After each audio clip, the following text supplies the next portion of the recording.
ஆராரோ ஆரீராரோ உறங்கு கண்ணுறங்கு ஆறு பாட நீ உறங்க கண்ணின் கண்மணியே நீ உறங்கு கண் வளர நீ உறங்கு.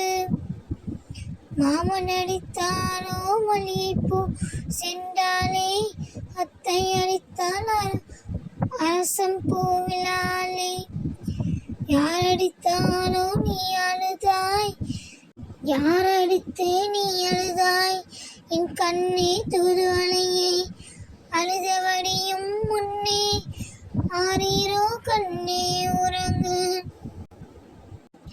பச்சை இலை கிள்ளி பால் வழியும் தொட்டில் இட்டு பட்டு துணி பரப்பி பாலகனே நீ உறங்கு.